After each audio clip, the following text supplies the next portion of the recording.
I'm Candace. Thanks for everyone for coming and putting this on. This is really fun.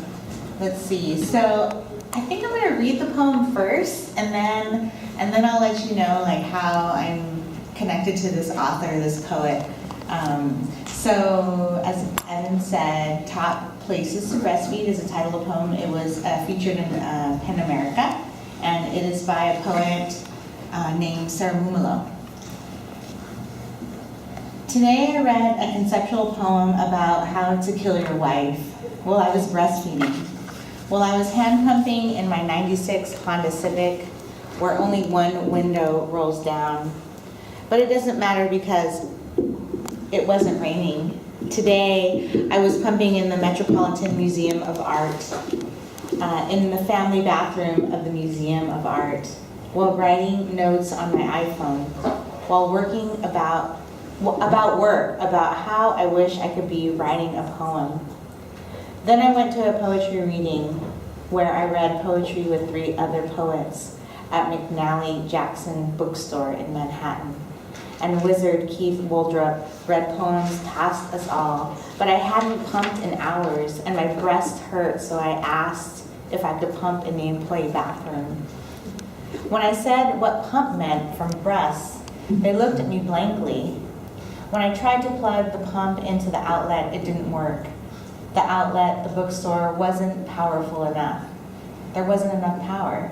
And I felt like a baby horse, shaky and unprepared, using a pump without batteries, that my boyfriend, who I call my husband, but is really more of a partner, carried around Manhattan all day, except when we were at the Museum of Art, because he checked the backpack. Today I read a conceptual poem about how to kill your wife while breastfeeding at 3 a.m. in my desk chair, because I don't have a rocking chair, but my desk chair is high back and swivels from side to side, and I wore one of those belted pillows around my waist so baby can lay his head, know his ear, on the pillow, and it's soft but supportive. Today I pumped in my office at work with no window, but with a skylight in my office, which I share now, but didn't before maternity, and the air conditioner that hangs on the wall that isn't really a wall, but is more like a layer of fat between me and the outside world, or hallway wouldn't shut off, so it was cold, but only I was cold. Because I've never seen the woman I share my office with. Someone once said she has 3 offices because economy of scarcity, because contemporary grammar made a new preposition, where kids says why and parents says because. Today I read a conceptual poem about how to kill your wife while breastfeeding at the back table of a sushi restaurant with 3 friends drinking sake. I was holding my baby's head in the crook of my elbow, but it got sweaty and he didn't like it. While I was breastfeeding under one of those covers called a breast friend, and he didn't like being exiled, or it was too hot in the crook, not really friendly at all. Today I pumped in the Atlanta airport women's restroom at the sink while people walked past, and I wore one of those bras for hands-free pumping, which also meant I wore a tinge of shame I knew I shouldn't feel, the way a dairy cow must feel about seeing a carton of whole milk, alongside a conceptual poem about how to kill your wife.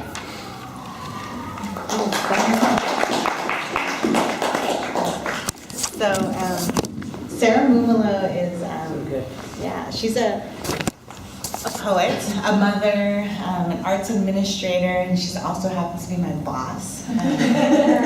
We work together at St. Mary's College of California. She's a program manager there, and to be honest, there was a moment where I was like, oh, this woman is so much younger than me, but she's my boss. But then I quickly got over it because she knows so much, and I learn so much from her every day. And it's a really interesting thing to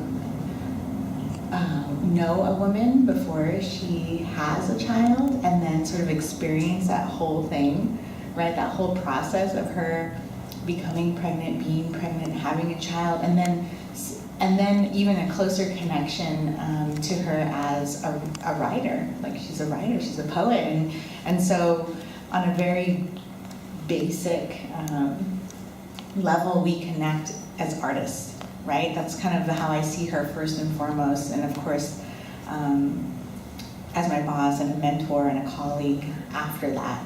So I feel like we have this really unique connection in that way, and I respect her so much as a poet. And also, I'm not a poet, I'm a prose writer, so I know nothing about poetry. I'm just learning about poetry, so she's willingly been my guru as I try to learn and read poetry, and she tells me, oh, you know, I just read this poem by this person. I'm like, who is that? Who is that? And she's like, you don't know who this person is? I mean, how can you not know this poet? So she's very patient with me, and she's teaching me. And so I respect her for that, and I appreciate her for that. And also, having worked together for 3 years, and we're also alums of the same MFA program, we sort of, you know, you have that language that you don't really, that no one else really has, but the two of you.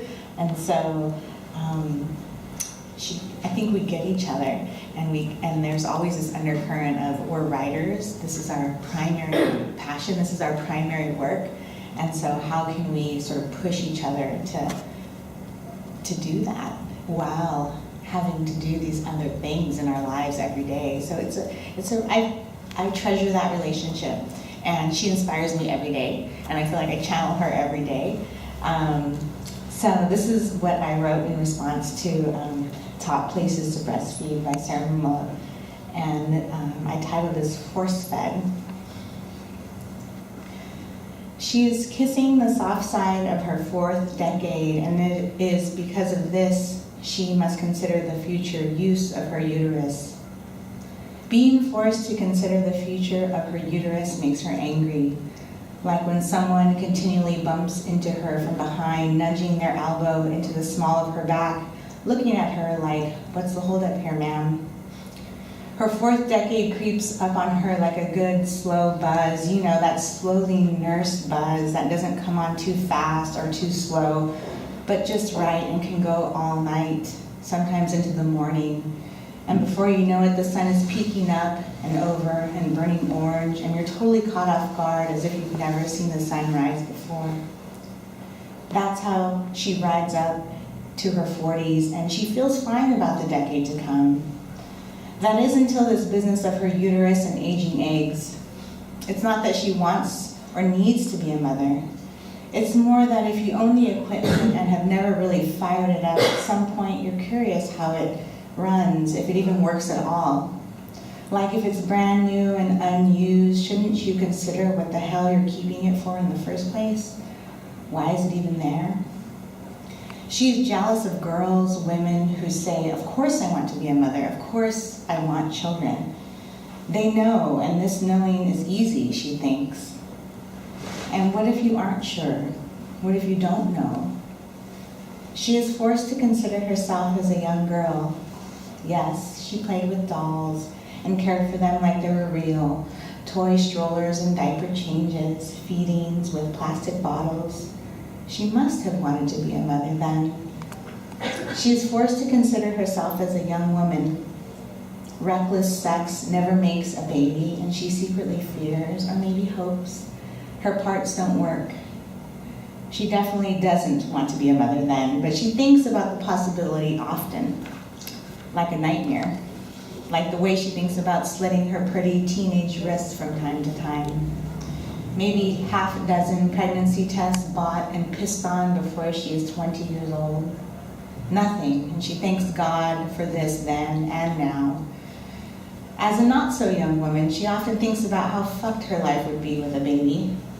There are things she wants to accomplish. Her mother was 19 when she was born. Her mother liked to do things the hard way, that is to say, alone. Her father was a musician disguised as a handyman who never really wanted kids. They all grow up without many things.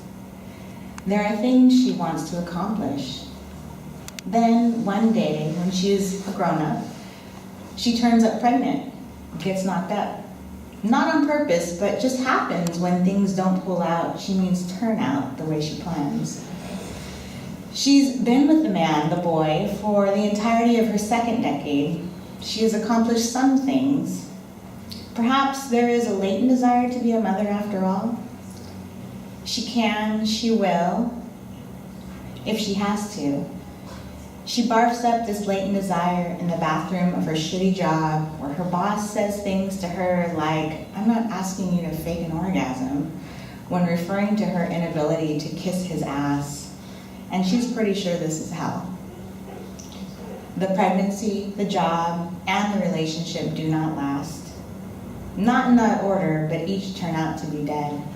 Ends. Her third decade passes, and she is pleased to not consider the future use of her uterus or the fate of her mature, measured eggs. There is some, is it comfort in knowing her part sort of work. There are new things she wants to accomplish, things her mother never considers, like discover and seriously pursue her passion, incur mountains of debt, use a passport, fall in love with and marry a woman. Her mother says, "I hope you won't have children," because something about the idea of two women raising children is unsettling to the mother. The woman she falls in love with, the woman she marries and calls wife, wants a baby when they are 31 and 32. The wife describes this desire as physical and ache, and she clutches at her uterus, sometimes curls up into a ball when she thinks about it. She tells her wife she isn't ready for children, but doesn't say she's not sure she'll ever be ready for children. She figures there's more time to waste, more buzzes to chase, more continents to visit, more words to be written, more she wants to shove down her throat into the hollow fist-sized organ that doesn't ache for babies, but for something else, anything else. The wife acquiesces. The ache and more years pass.